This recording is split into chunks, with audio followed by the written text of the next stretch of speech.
कभी महसूस किया है कि आप लोगों के बीच होकर भी अकेले चल रहे हैं, जैसे कोई समझ ही नहीं पा रहा कि आप क्या कहना चाहते हैं, क्या महसूस करते हैं और क्या जी रहे हैं। आप दिल खोलकर बात करना चाहते हैं, अपने विश्वास की, अपने सपनों की, उस शांति की जो आपने भीतर महसूस की है।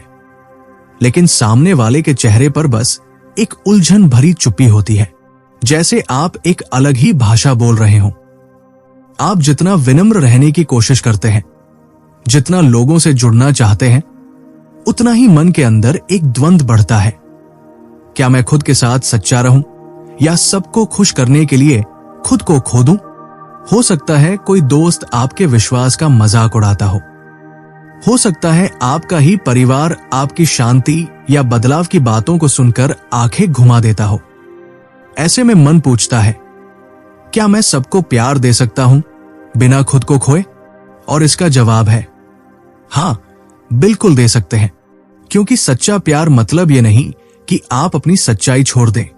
इसका मतलब है आप जैसे हैं वैसे बने रहकर भी उन लोगों को दया दे सकें जो अभी तक आपको समझ नहीं पाए हैं। ये कमजोरी नहीं है, यही असली ताकत है। सच्चा प्यार खुद को मोड़ता नहीं, बल्कि इतना ऊंचा खड़ा होता है कि उसके नीचे बाकी लोग छाव पा सके। इस वक्त बहुत से दिलों में एक चुपचाप लड़ाई चल रही है, लोगों की स्वीकार्यता पाने की चाह और अपने मकसद के साथ सच्चे रहने की कोशिश। आप लोगों को बिना उनके कड़वाहट, शक या गलत रास्तों से जुड़ते हुए भी प्यार कर सकते हैं। आपको उनकी अंधकार भरी सोच में डूबने की जरूरत नहीं है, ये साबित करने के लिए कि आप उन्हें चाहते हैं। बल्कि सच्चा प्यार वही होता है जो अंधेरे में भी एक रोशनी बन जाए, जिसे लोग देखकर संभल सके। ये आसान नहीं होता, कभी कभी अकेलापन लगता है, कभी कभी खुद को गलत समझे जाने का दर्द होता है। लेकिन हिम्मत मत हारिए। यीशु ने कभी हमें इस दुनिया में घुल जाने को नहीं कहा, उन्होंने तो हमें बुलाया है कि हम इस दुनिया को रोशनी से भरें। और ऐसा तब होता है जब आप दूसरों को प्यार करते हुए भी अपनी शांति से समझौता नहीं करते। आपके अपने लोग जब आपके अंदर की गहराई को न समझ पाएं, तो बहुत तकलीफ होती है। आप जानते हैं कि आपके जीवन में कोई उच्च शक्ति है, आप जानते हैं कि आप एक अलग रास्ते पर बुलाए गए हैं, एक ऐसा रास्ता जो अर्थ से भरा हो, जिसमें प्यार हो, जिसमें एक ऐसी शांति हो जो दुनिया नहीं दे सकती। लेकिन वो लोग इसे नहीं समझ पाते और इससे दिल दुखता है। आप सोचते हैं, क्यों नहीं वो शांति को महसूस कर पाते जो मैं करता हूं? क्या करूं कि वो विश्वास करें? लेकिन सच्चाई यह है, लोगों को बदलना आपका काम नहीं है। आपका काम है जीवन से गवाही देना। जैसे आप जीते हैं, जैसे बोलते हैं और सबसे ज्यादा जैसे आप उन्हें प्रेम करते हैं जब वो आपसे सहमत नहीं होते, वहीं से परिवर्तन शुरू होता है। ये कोई जोर जबरदस्ती नहीं है, ये एक सहज प्रक्रिया है जो ईश्वर के समय पर होती है, हमारे समय पर नहीं। इसलिए गहरी सांस लीजिए। अगर किसी और का हृदय अभी नहीं जागा है, तो इसका मतलब ये नहीं कि आप असफल हो गए। भरोसा रखिए, उस अदृश्य शक्ति पर भरोसा रखिए जो काम कर रही है, भले ही आपको कुछ बदलता हुआ दिखाई न दे। हर बार जब आप प्रतिक्रिया के बजाय शांति चुनते हैं, जब आप चुपचाप प्रार्थना करते हैं, तो वहीं से असली ताकत पैदा होती है। कभी कभी सबसे प्रभावशाली उपदेश वो होते हैं जो आप बोलते नहीं, बस अपने व्यवहार से जीते हैं। जैसे आप माफ करते हैं, जैसे आप बार बार रिश्तों में लौटते हैं, जैसे आप दिल का दरवाजा खुला रखते हैं, भले ही कोई दस्तक न दे। उम्मीद मत छोड़िए, लोगों से नफरत मत कीजिए, भले ही उन्होंने खुद से उम्मीद छोड़ दी हो। सिर्फ इसलिए कि कोई अभी बदला नहीं है, इसका मतलब ये नहीं कि उनकी कहानी खत्म हो गई है। यीशु ने कभी किसी की यात्रा में जल्दी नहीं की, वो उनके साथ चले, वहीं मिले जहां वो थे और धीरे धीरे उनके दिल के खुलने का इंतजार किया। आप भी वही कर सकते हैं, लेकिन ऐसा करने के लिए आपको खुद अपने स्रोत से जुड़ना पड़ेगा। ये दुनिया बहुत जल्दी आपको थका देती है। हर चीज ठीक रखने का दबाव, कभी नाकाफी लगने की चिंता, हर किसी की राय का बोझ, आपको लगता है कि सबके लिए मजबूत बनकर रहना है, लेकिन अंदर ही अंदर आप टूट रहे होते हैं। पर एक बात ध्यान से सुनिए, आपको हर समय मजबूत होने की जरूरत नहीं है।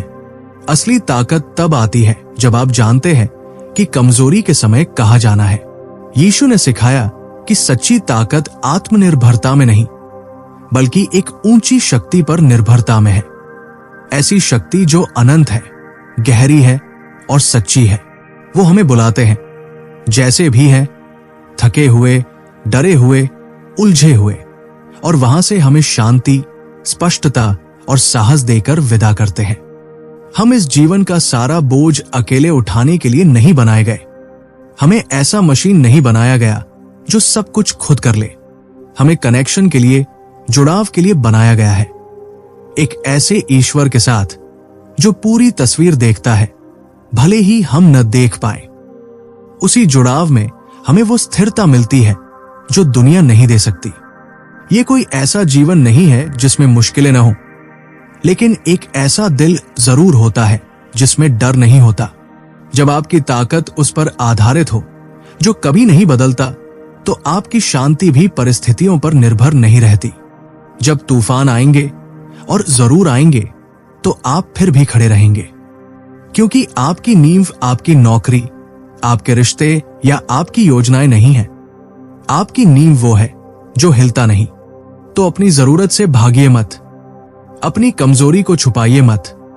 वही कमजोरी आपको उस स्थान पर लेकर जाती है जहां सच्चा परिवर्तन शुरू होता है। जब आप थककर बस इतना कहते हैं, प्रभु मैं अकेले नहीं कर सकता, तो स्वर्ग सुनता है। यही वो क्षण है जहां से बदलाव आता है, जहां से फिर से स्पष्टता आती है, जहां से शांति बहने लगती है। उसी जगह को अपनी दिनचर्या बनाइए। हर निर्णय, हर बातचीत, हर चुनौती, उसे फिर से जुड़ने का अवसर मानिए। वो आपसे दूर नहीं है, वो तो आपके डर से भी ज्यादा नजदीक है, आपकी विफलताओं से भी ज्यादा वफादार है। और अगर आप उसे अनुमति दें, तो वो आपको हर क्षण उस जीवन की ओर ले जाएगा जिसके लिए आप बनाए गए हैं। और उसी खामोशी में कुछ पवित्र घटता है। आपका दिल फिर से संतुलन पाता है, आपका मन फिर से ठीक दिशा में मुड़ता है, और आप वो सब याद करने लगते हैं जो दुनिया ने आपको भुला दिया था। कि आप गहराई से प्रेम किए गए हैं, पूरी तरह से पहचाने गए हैं, और कभी अकेले नहीं हैं। चाहे आपके साथ कितना भी अन्याय हुआ हो, चाहे आपके दिल में कितनी भी चोटें हों, ऐसा प्रेम मौजूद है जो उन सबको ठीक कर सकता है। आप पूछ सकते हैं, क्या मेरी टूटी हुई जगह सच में फिर से जुड़ सकती है? हाँ, सिर्फ जुड़ नहीं सकती, बल्कि पूरी तरह से रूपांतरित हो सकती है। यही कारण है कि यीशु ने सिर्फ प्रेम का उपदेश नहीं दिया, उन्होंने उसे दर्द, बलिदान और घावों के जरिए जिया। और इसलिए जब आप अपनी टूटी हुई जगह ईमानदारी से उनके सामने लाते हैं, तो वो आपको न तो ठुकराते हैं, न ही अनदेखा करते हैं। वो उन्हें अपनाते हैं, उन्हें चंगा करते हैं और उन्हें सुंदर बना देते हैं।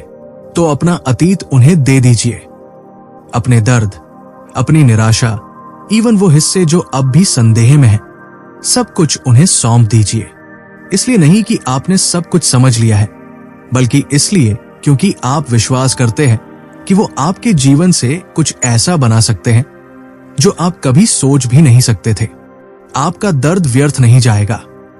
हर घाव एक कहानी कहता है, और उनके हाथों में वो कहानी एक गवाही बन जाती है जो दूसरों को भी आजाद कर सकती है। वो हिस्से जो आपने खो दिए, वो पल जिनमें लगा कि अब सब खत्म हो गया, वही पल याद दिलाते हैं कि किसने आपको थामे रखा था। आप उस अंधेरे से परिभाषित नहीं हैं जिससे आप गुजरे हैं, आप उस रोशनी से परिभाषित हैं जो वहां भी आपके साथ रही। दोस्तों, अगर ये बातें कहीं न कहीं आपके दिल को छू गई, अगर आपने भी कभी खुद को अकेला महसूस किया है, अगर आपने भी अपने दर्द को चुपचाप सहा है, अगर आप भी उस शांति की तलाश में हैं जो दुनिया नहीं दे सकती, तो जान लीजिए आप अकेले नहीं हैं। आपकी यात्रा मायने रखती है। आपके आंसू, आपकी प्रार्थनाएं, आपके छोटे छोटे संघर्ष, इन सब का गहरा अर्थ है। और अगर इस वीडियो ने आपको थोड़ी भी उम्मीद दी है, थोड़ा भी सुकून दिया है, तो इसे यही मत रोकिए। आपसे एक छोटी सी गुजारिश है, इस चैनल को सब्सक्राइब करें ताकि ऐसी और भी गहराई से जुड़ी बातें हम आप तक लाते रहें। कमेंट में हमें जरूर बताएं कि आपको इस वीडियो का कौन सा हिस्सा सबसे ज्यादा महसूस हुआ, क्योंकि आपकी आवाज हमारे लिए बहुत कीमती है।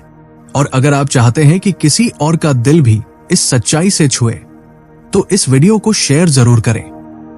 हर दिन एक नई शुरुआत है और हम मिलकर एक ऐसे सफर पर हैं जहां उम्मीद कभी खत्म नहीं होती। फिर मिलेंगे एक नई रोशनी के साथ। तब तक अपने दिल की आवाज सुनते रहिए और याद रखिए, आप अकेले नहीं हैं। धन्यवाद और मिलते हैं अगले वीडियो में।